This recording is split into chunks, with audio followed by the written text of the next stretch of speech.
اب سنیے جی مولا علی کی بات آتی ہے. امیر المومنین حضرت علی کرم اللہ تعالی وجہ الکریم سے روایت ہے کہ ایک دن انہوں نے مقام خلوت میں تربیت، جذبہ اصلاح باطن، استقامت، عبادات خفیات اور معرفت عالم جبروت کے بارے میں گفتگو کی. ٹھیک ہے، اب یہ اکیلے میں گفتگو ہو رہی ہے رسول اللہ صلی اللہ علیہ وسلم سے. آپ نے فرمایا کہ نبی صلی اللہ علیہ وسلم نے فرمایا، کیا فرمایا؟ اے علی، اگر تمہارے دل میں روح کی استقامت کے ساتھ معرفت موجود ہے تو تم حق تعالیٰ کا قرب پا سکتے ہو. اے علی، اگر تمہارے دل میں روح کی استقامت کے ساتھ دا ریزیلینس آف سول کے ساتھ معرفت موجود ہے، یعنی پہچان موجود ہے، تو تم حق تعالیٰ کا قرب پا سکتے ہو، تو تم اللہ کے قریب جا سکتے ہو. یہ کیا رسول اللہ نے مولا علی سے فرمایا. لیکن اگر تمہارے پاس یہ استقامت، یہ ریزیلینس نہیں ہے تو ظاہری عبادات جیسے کہ صوفیوں کے مشغلے اور رسوم تمہیں کوئی فائدہ نہیں دیں گے، یعنی رسم و رواج سے کوئی فائدہ نہیں ہوگا. اب آگے فرما رہا ہے مولا علی سے رسول اللہ، ہر وہ شخص جو عشق کی راہ میں گامزن ہوتا ہے، جو عشق کے راستے پہ چلتا ہے، وہ اپنی نفسانی خواہشات کو چھوڑ دیتا ہے، ڈیزائر لیس ہو جاتا ہے، اپنی نفسانی خواہشات کو چھوڑ دیتا ہے اور اپنے دل کو روحانی بلندیوں پر لے جاتا ہے. دیکھو، تمہارے اور اللہ کے بیچ میں پردہ ہے کیا؟ دنیا ہے. کیوں؟ دنیا اللہ کے دشمن ہے. تمہارے اور اللہ کے بیچ میں جو پردہ ہے دنیا ہے.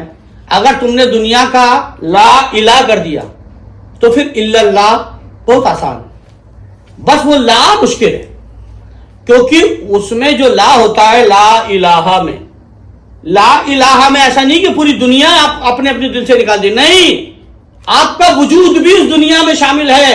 اپنے وجود کی بھی لا کرنی ہوگی کہ میں ریاض الدین چشتی نہیں ہوں. اپنے وجود کی بھی لا کرنی ہوگی کیونکہ دوئی ہو جائے گی کہ میں بھی ہوں اور وہ بھی، ایسا ہو نہیں سکتا. چشتیوں کا جو عقیدہ ہے وہ وحدت الشہود نہیں ہے، وہ وحدت الوجود ہے. اسی لیے رسول اللہ نے فرمایا تھا من عرف نفسہ، تم کون ہو یہ پہچان لو، فقط عرف ربہ، تو سمجھ لو تم نے خدا کو پہچان لیا. سمجھ نہیں پایا رسول اللہ کی حدیث کو کوئی، یہاں پر وہ کھول کے بیان کیا جا رہا ہے. ہر وہ شخص جو عشق کی راہ میں گامزن ہوتا ہے، عشق کی راہ پر چلتا ہے، وہ اپنی نفسانی خواہشات کو چھوڑ دیتا ہے اور اپنے دل کو روحانی بلندیوں پر لے جاتا ہے. حضرت علی نے سوال کیا، یا رسول اللہ صلی اللہ علیہ وسلم، آپ کے فرمان علماء میری امت میں ایسے ہیں جیسے بنی اسرائیل کے انبیاء سے کیا مراد ہے؟ یعنی میری امت کے اولیاء، علماء کے معنی ہوتے ہیں اولیاء، یہ یاد رکھنا. عالم وہ ہے جس کے پاس اللہ کا علم ہو، رسول اللہ کا علم ہو، یعنی 1,24,000 انبیاء کا علم ہو، صرف رسول اللہ کا نہیں، اسے کہتے ہیں عالم. یہ یاد رکھنا. قرآن میں جہاں جہاں علماء کہا گیا ہے اس سے مراد بمصداق اولیاء ہے. ہاں اب سن لو، یہاں پر لفظی اولیاء سے علماء سے مراد اولیاء ہے. تو پوچھا کہ آپ نے کہا کہ بنی اسرائیل کے انبیاء، یا رسول اللہ آپ کا فرمان ہے کہ میری علماء میری امت میں ایسے ہیں جیسے بنی اسرائیل کے انبیاء، اس سے کیا مراد ہے؟ رسول اللہ صلی اللہ علیہ وسلم نے فرمایا، اے علی، وہ علماء اور فقہاء جو باطن کی اصلاح، زہد اور حق تعالیٰ کے عشق و محبت میں ثابت قدم ہیں، وہی اس مقام کو حاصل کر سکتے ہیں. آگئی بات. اولیاء، علم انبیاء کسی دنیاوی تحصیل یا کسب سے حاصل نہیں ہوتا. سن لو، یہ سبق ہے. علماء کون ہیں؟ اسے رسول اللہ مولا علی کو بتا رہا ہے کہ نبیوں کا جو علم ہے نا کوشش سے ملتا ہے، کسب سے ملتا ہے، وہ اللہ کی عطا سے ملتا ہے، علم لدنی ہوتا ہے وہ. بلکہ یہ علم لدنی ہوتا ہے، یعنی خدا کی طرف سے عطا کردہ باطنی علم جو قرب الہی سے ملتا ہے. بات صفا ہو گئی، کلیئر ہو گئی کہ بنی اسرائیل کے نبیوں کے برابر ہوں گے میرے اولیاء. پھر حضرت علی کرم اللہ وجہ الکریم نے سوال کیا، یا رسول اللہ علماء انبیاء کے وارث ہیں، اس سے کون مراد ہے؟ رسول اللہ صلی اللہ علیہ وسلم نے فرمایا علم انبیاء کو ظاہری تعلیم یا دنیاوی وراثت کے طور پر نہیں حاصل کیا جاتا۔ کہا کہ یا رسول اللہ علماء انبیاء کے وارث ہیں، اس سے کون مراد ہے؟ رسول اللہ صلی اللہ علیہ وسلم فرمایا علم انبیاء کو، انبیاء کا جو علم ہوتا ہے، نبیوں کا جو علم ہوتا ہے، ظاہری تعلیم یا دنیاوی وراثت کے طور پر حاصل نہیں کیا جاتا۔ ظاہری تعلیم والیم نہیں ہوتی اس میں، اور نہ ہی دنیاوی وراثت ہوتی ہے اس میں، یعنی دنیاوی ورثہ، بلکہ یہ علم قرب الہی، دل کی پاکیزگی اور باطنی اصلاح سے آتا ہے۔ یہ علم لدنی ہے جس کا مدینہ رسول اللہ تھے، اور وہ جو ظاہر علم ہے اس کے امی تھے رسول اللہ۔ ظاہری علم کے کون تھے رسول اللہ؟ امی تھے، اور باطنی علم کے کیا تھے؟ مدینہ۔ اور یہ کس سے آتی ہے؟ ظاہر سے نہیں آتی ہے، یہ پاکیزگی سے آتی ہے، باطنی پاکیزگی سے۔ جسے یہ مقام ملتا ہے وہی علماء انبیاء کے وارث کہلاتے ہیں، جنہیں یہ باطنی مقام عطا ہوتا ہے، یعنی جو ولی بن جاتے ہیں وہ انبیاء کے وارث ہوتے ہیں۔ رسول اللہ صلی اللہ علیہ وسلم نے اور فرمایا جو شخص 40 دن اور رات خلوص دل کے ساتھ خدا کے ذکر میں مشغول رہتا ہے، اس پر اللہ تعالیٰ اپنے خزانوں سے علم و حکمت نازل کرتا ہے، اور وہ علم اس کے دل اور زبان پر جاری ہو جاتا ہے۔ یعنی جب ہم ذکر کرتے ہیں تو آپ دیکھیے گا کہ جب جاری ہو جائے گا، جیسے ہم نے ذکر نفسی کیا، نفس کے اوپر ضرب لگائی، اللہ کیا، لا الہ الا اللہ، آپ دیکھیں گے کچھ دنوں کے بعد وہ اپنے آپ ذکر جاری ہو جائے گا۔ پھر ہم قلب کے اوپر ضرب لگاتے ہیں، لا الہ الا اللہ کی، اللہ کی، تو قلب ذکر جاری ہو جاتا ہے۔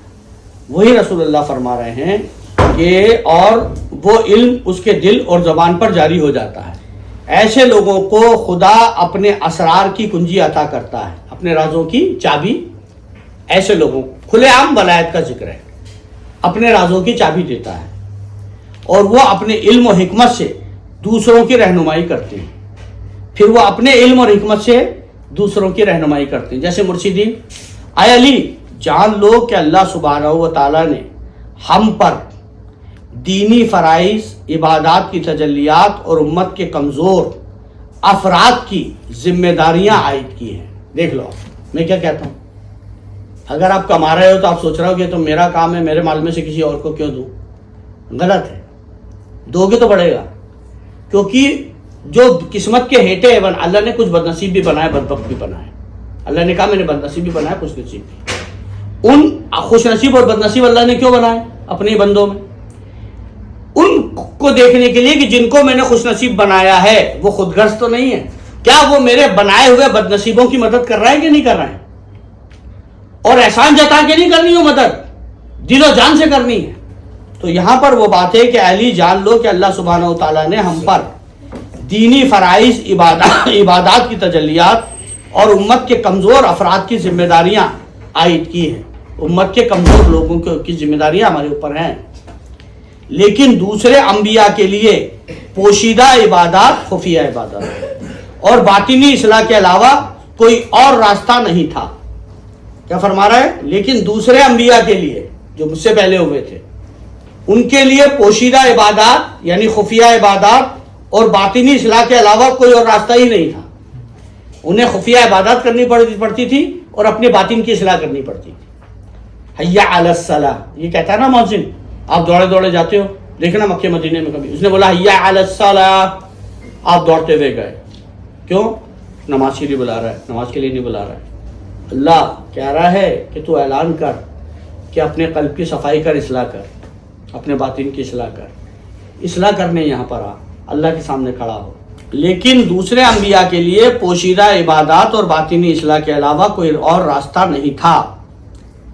میری امت کے مقرب اولیاء اور اللہ کی طرف رجوع کرنے والے واصلین وہ ہیں جو اپنے باطن کی اصلاح، اللہ کی یاد اور دلوں کو محفوظ رکھنے میں مسلسل مشغول رہتے ہیں، کنٹینیو لگے رہتے ہیں کام میں، تاکہ وہ اپنے مقصد کو پا سکے۔ ندی جب بہتی رہتی ہے تو بہت شور کرتی ہے، دیکھا ہوگا بہت شور ہوتا ہے ندی میں، اور جیسی سمندر سے ملتی ہے خاموش ہو جاتی ہے۔ ساری ندیاں جا کے ملتی ہے سمندر سے ہی، میں قطرہ صحیح لیکن دریا سے تو نسبت ہے۔ ساری ندیاں جا کے ملتی سمندر سے، جب تک راستے میں ہوتی ہے شور کرتی ہیں، جیسی سمندر سے ملی خاموش۔ یہی حال اللہ کے اولیاء کا ہوتا ہے، جب تک راستے میں واہ ویلا کرتے رہتے ہیں، آو فغا کرتے رہتے ہیں، اور جب اپنے مولا سے مل جاتے ہیں تو خاموش ہو جاتے ہیں۔ کیوں؟ شانت ہو گئے۔ یہی تو تھا، یہی تو پانا تھا، پا لیا، بات ختم۔